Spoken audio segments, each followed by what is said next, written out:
ओम नमो भगवते वासुदेवाय। सूत जी कहते हैं, मुनिवर, उस समय अपने भक्तों के चित्त में अलौकिक भक्ति का प्रादुर्भाव हुआ देख भक्त वत्सल श्री भगवान अपना धाम छोड़कर वहां पधारे। उनके गले में वनमाला शोभा पा रही थी। श्री अंग सजल जलधर के समान श्याम वर्ण था। उस पर मनोहर पीतांबर सुशोभित था। कट प्रदेश करधनी की लड़ियों से सुसज्जित था। सिर पर मुकुट की लटक और कानों में कुंडलों की झलक देखते ही बनती थी। वे त्रिभंग ललित भाव से खड़े हुए चित्त को चुराए लेते थे। वक्ष स्थल पर कौस्तुभ मणि दमक रही थी। सारा श्रीअंग हरि चंदन से चर्चित था। उस रूप की शोभा क्या कहें। उसने तो मानो करोड़ों कामदेवों की रूप माधुरी छीन ली थी। वे परमानंद चिन्मूर्ति मधुरारति मधुर मुरलीधर ऐसी अनुपम छवि से अपने भक्तों के निर्मल चित्तों में आविर्भूत हुए। भगवान के नित्य लोक निवासी लीला परिकर उद्धव आदि वहां गुप्त रूप से उस कथा को सुनने के लिए आए हुए थे। प्रभु के प्रकट होते ही चारों ओर जय हो की ध्वनि होने लगी। उस समय भक्ति रस का अद्भुत प्रवाह चला। बार बार अबीर गुलाल और पुष्पों की वर्षा तथा शंख ध्वनि होने लगी। उस सभा में जो लोग बैठे थे उन्हें अपने देह गेह और आत्मा की भी कोई सुध न रही। उनकी ऐसा तन्मयता देखकर नारद जी कहने लगे, मुनीश्वरगण, आज सप्ताह श्रवण की मैंने यह बड़ी ही अलौकिक महिमा देखी। यहाँ तो जो बड़े मूर्ख दुष्ट और पशु पक्षी भी थे वे सभी अत्यंत निष्पाप हो गए हैं। अतः इसमें संदेह नहीं कि कलिकाल में चित्त की शुद्धि के लिए इस भागवत कथा के समान मृत्युलोक में पाप पुंज का नाश करने वाला कोई दूसरा पवित्र साधन नहीं है। मुनिवर, आप लोग बड़े कृपालु हैं। आपने संसार के कल्याण का विचार करके यह बिल्कुल निराला ही मार्ग निकाला है। आप कृपया यह तो बताइए कि कथा रूप सप्ताह यज्ञ के द्वारा संसार में कौन कौन लोग पवित्र हो जाते हैं। सनकादि ने कहा, जो लोग सदा तरह तरह के पाप किया करते हैं, निरंतर दुराचार में ही तत्पर रहते हैं और उल्टे मार्गों से चलते हैं, तथा जो क्रोध अग्नि से जलते रहने वाले कुटिल और काम परायण हैं, वे सभी इस कलयुग में सप्ताह यज्ञ से पवित्र हो जाते हैं। जो सत्य से च्युत, माता पिता की निंदा करने वाले, तृष्णा के मारे व्याकुल, आश्रम धर्म से रहित, दंभी, दूसरों की उन्नति देखकर कुढ़ने वाले और दूसरों को दुख देने वाले हैं, वे सभी कलयुग में सप्ताह यज्ञ से पवित्र हो जाते हैं।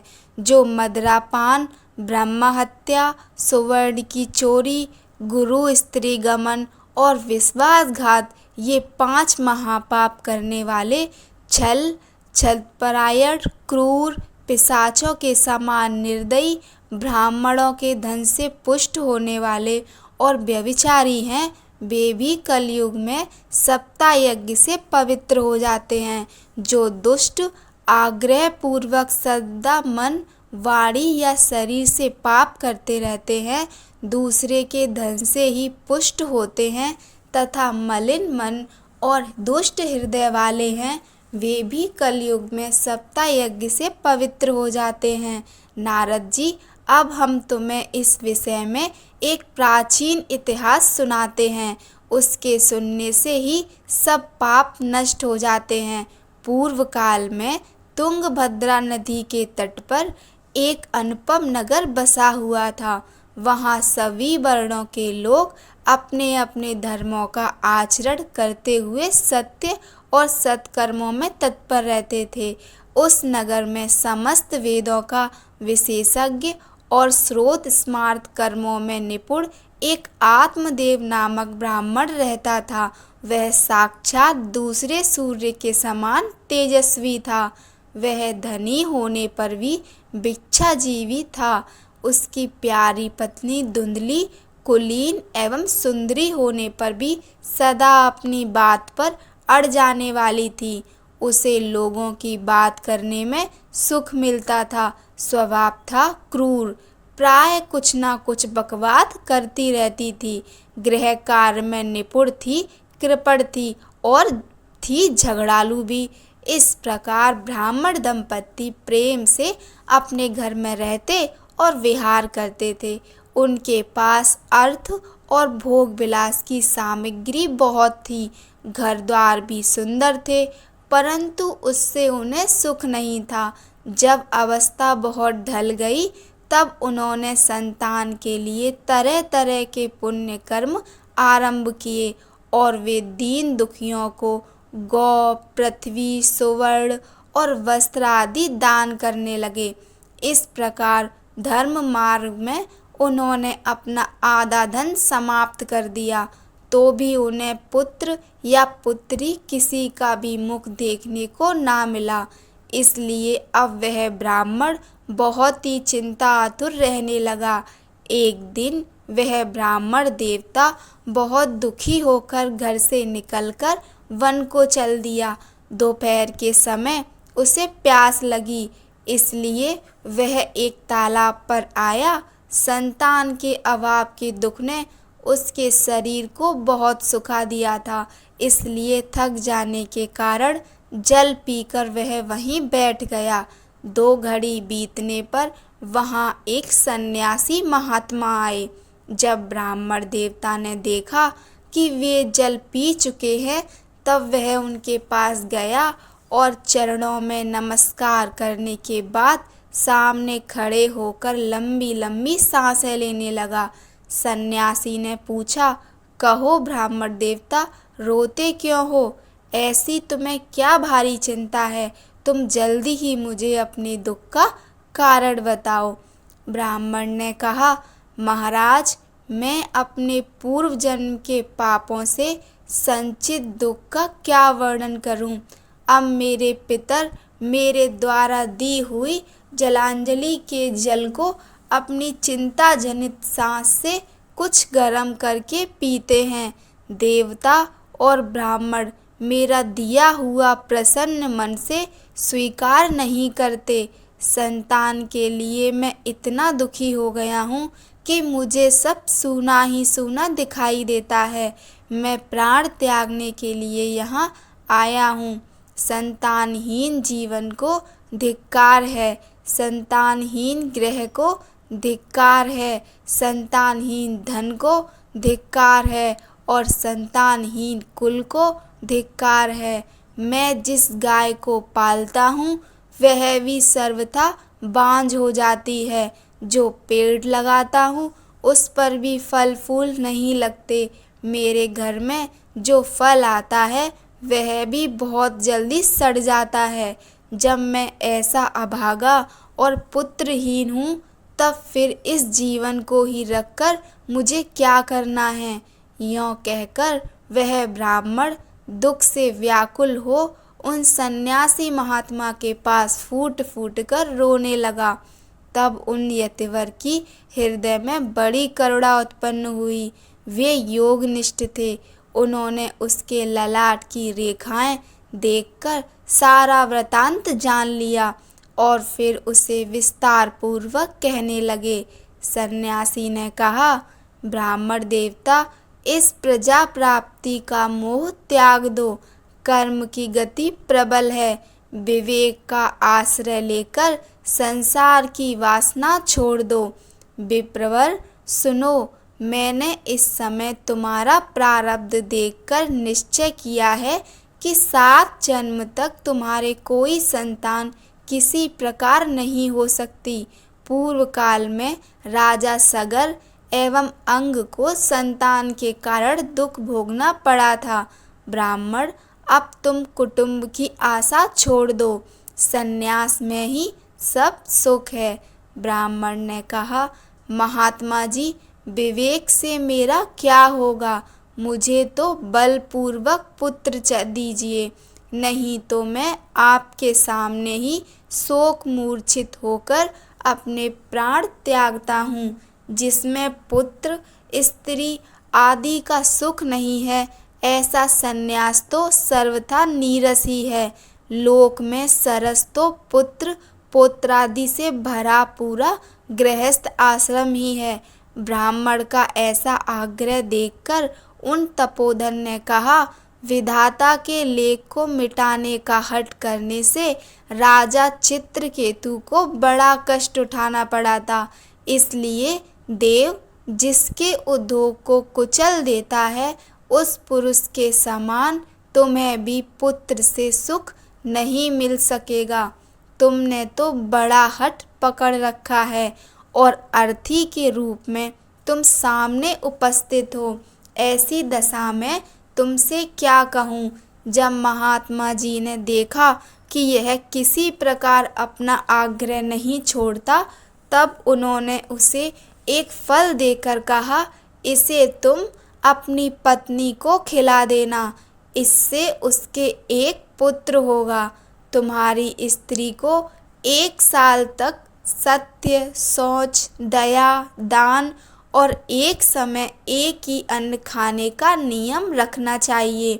यदि वह ऐसा करेगी तो बालक बहुत शुद्ध स्वभाव वाला होगा। यों कहकर वे योगी राज चले गए और ब्राह्मण अपने घर लौट आया। वहाँ आकर उसने वह फल अपनी स्त्री के हाथ में दे दिया और स्वयं कहीं चला गया। उसकी स्त्री तो कुटिल स्वभाव की थी ही। वह रो रो कर अपनी एक सखी से कहने लगी, सखी, मुझे तो बड़ी चिंता हो गई। मैं तो यह फल नहीं खाऊंगी।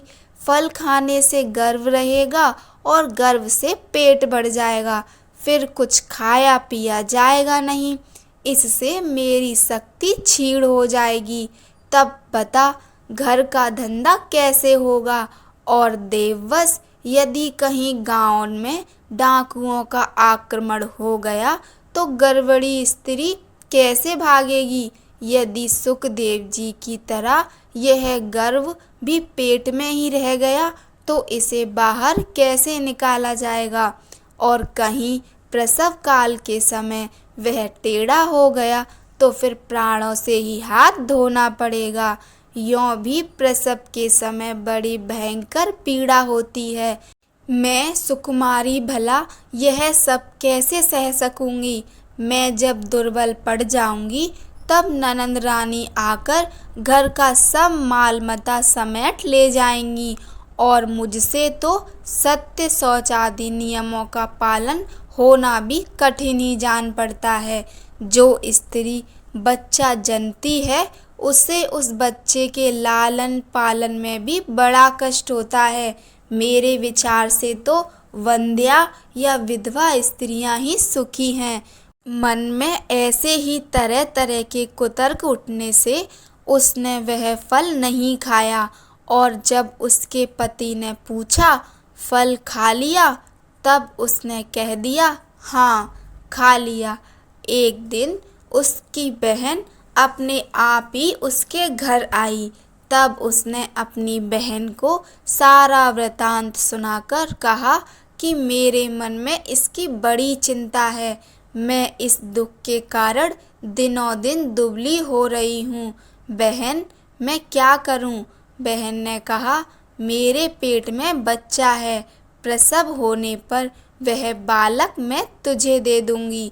तब तक तू गर्भवती के समान घर में गुप्त रूप से सुख से रह।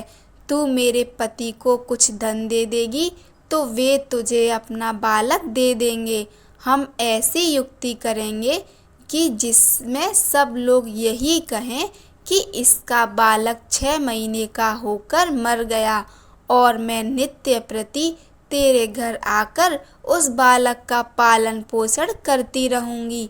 तू इस समय इसकी जांच करने के लिए यह फल गौ को खिला दे। ब्राह्मणी ने स्त्री स्वभाववश जो जो उसकी बहन ने कहा था वैसे ही सब किया। इसके पश्चात समय अनुसार जब उस स्त्री के पुत्र हुआ तब उसके पिता ने चुपचाप लाकर उसे दे दिया और उसने आत्मदेव को सूचना दे दी कि मेरे सुखपूर्वक बालक हो गया है। इस प्रकार आत्मदेव के पुत्र हुआ सुनकर सब लोगों को बड़ा आनंद हुआ।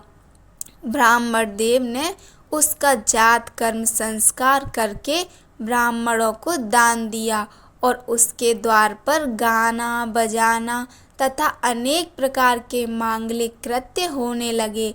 धुंधली ने अपने पति से कहा, मेरे स्तनों में तो दूध ही नहीं है, फिर गौ आदि किसी अन्य जीव के दूध से मैं इस बालक का किस प्रकार पालन करूंगी। मेरी बहन के अभी बालक हुआ था, वह मर गया है। उसे बुलाकर अपने यहाँ रख लें तो वह आपके इस बच्चे का पालन पोषण कर लेगी। तब पुत्र की रक्षा के लिए आत्मदेव ने वैसा ही किया तथा माता धुंधली ने उस बालक का नाम धुंधकारी रखा। इसके बाद 3 महीने बीतने पर उस गौ के भी एक मनुष्य आकार बच्चा हुआ। वह सर्वांग सुंदर, दिव्य, निर्मल तथा सुवर्ण की सी कांति वाला था। उसे देखकर ब्राह्मण देवता को बड़ा आनंद हुआ और उसने स्वयं ही उसके सब संस्कार किए।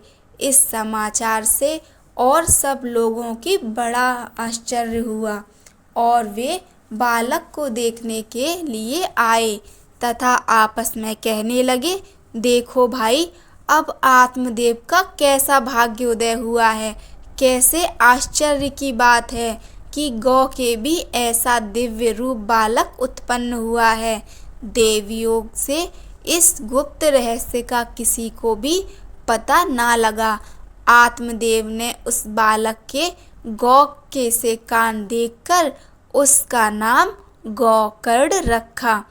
कुछ काल बीतने पर वे दोनों बालक जवान हो गए। उनमें गौकर्ण तो बड़ा पंडित और ज्ञानी, किंतु हुआ धुंधकारी बड़ा ही दुष्ट निकला। स्नान शौच आदि ब्राह्मणोचित आचारों का उसमें नाम भी ना था और ना खान पान का ही कोई परहेज था। क्रोध उसमें बहुत बड़ा चढ़ा था। वह बुरी बुरी वस्तुओं का संग्रह किया करता था। मुर्दे के हाथ से छुआ हुआ अन्न भी खा लेता था। दूसरों की चोरी करना और सब लोगों से द्वेष बढ़ाना उसका स्वभाव बन गया था। छिपे छिपे वह दूसरों के घरों में आग लगा देता था। दूसरों के बालकों को खिलाने के लिए गोद में लेता और उन्हें चट कुएं में डाल देता। हिंसा का उसे व्यसन सा हो गया था। हर समय वह अस्त्र शस्त्र धारण किए रहता और बेचारे अंधे और दीन दुखियों को व्यर्थ तंग करता। चांडालों से उसका विशेष प्रेम था। बस हाथ में फंदा लिए कुत्तों की टोली के साथ शिकार की टोह में घूमता रहता। वेश्याओं के जाल में फंसकर उसने अपने पिता की सारी संपत्ति नष्ट कर दी। एक दिन माता पिता को मार पीट कर घर के सब बर्तन भाड़े उठा ले गया। इस प्रकार जब सारी संपत्ति स्वाहा हो गई तब उसका कृपण पिता फूट फूट कर रोने लगा और बोला, इससे तो इसकी माँ का बांझ रहना ही अच्छा था। कुपुत्र तो बड़ा ही दुखदाई होता है। अब मैं कहाँ रहूं, कहाँ जाऊं? मेरे इस संकट को कौन काटेगा? हाय, मेरे ऊपर तो बड़ी विपत्ति आ पड़ी है। इस दुख के कारण अवश्य मुझे एक दिन प्राण छोड़ने पड़ेंगे। उसी समय परम ज्ञानी गोकर्ण जी वहाँ आए और उन्होंने पिता को वैराग्य का उपदेश करते हुए बहुत समझाया। वे बोले, पिताजी, यह संसार असार है, यह अत्यंत दुख रूप और मोह में डालने वाला है। पुत्र किसका, धन किसका, स्नेहवान पुरुष रात दिन दीपक के समान जलता रहता है। सुख ना तो इंद्र को है और ना चक्रवर्ती राजा को ही, सुख है तो केवल विरक्त एकांत जीवी मुनि को। यह मेरा पुत्र है, इस अज्ञान को छोड़ दीजिए। मोह से नरक की प्राप्ति होती है। यह शरीर तो नष्ट होगा ही, इसलिए सब कुछ छोड़कर वन में चले जाइए। गोकर्ण के वचन सुनकर आत्मदेव वन में जाने के लिए तैयार हो गया और उनसे कहने लगा, बेटा, वन में रहकर मुझे क्या करना चाहिए, यह मुझसे विस्तार पूर्वक कहो। मैं बड़ा मूर्ख हूँ। अब तक कर्मवश स्नेह पास में बंधा हुआ अपंग की भांति इस घर रूप अंधेरे कुएं में ही पड़ा रहा हूँ। तुम बड़े दयालु हो, इससे मेरा उद्धार करो। गोकर्ण ने कहा, पिताजी, यह शरीर हड्डी, मांस और रुधिर का पिंड है। इसे आप मैं मानना छोड़ दें और स्त्री पुत्र आदि को अपना कभी न मानें। इस संसार को रात दिन क्षण भंगुर देखें। इसकी किसी भी वस्तु को स्थायी समझकर उसमें राग ना करें। बस एकमात्र वैराग्य रस के रसिक होकर भगवान की भक्ति में लगे रहें। भगवत जन ही सबसे बड़ा धर्म है। निरंतर उसी का आश्रय लिए रहें। अन्य सब प्रकार के लौकिक धर्मों से मुख मोड़ लें। सदा साधु जनों की सेवा करें। भोगों की लालसा को पास ना फटकने दें तथा जल्दी से जल्दी दूसरों के गुण दोषों का विचार करना छोड़कर बस एकमात्र भगवत सेवा और भगवान की कथाओं के रस का ही पान करें। इस प्रकार पुत्र की वाणी से प्रभावित होकर आत्मदेव ने घर छोड़ दिया और वन की यात्रा की। यद्यपि उसकी आयु उस समय 60 वर्ष की हो चुकी थी, फिर भी बुद्धि में पूरी दृढ़ता थी। वहाँ रात दिन भगवान की सेवा पूजा करने से और नियम पूर्वक भागवत के दसम स्कंद का पाठ करने से उसने भगवान श्री कृष्ण चंद्र को प्राप्त कर लिया। कथा अच्छी लगी हो तो वीडियो को लाइक कीजिए, चैनल को सब्सक्राइब कर लीजिए, आगे आने वाली कथा की वीडियो आपको मिल सकें। धन्यवाद।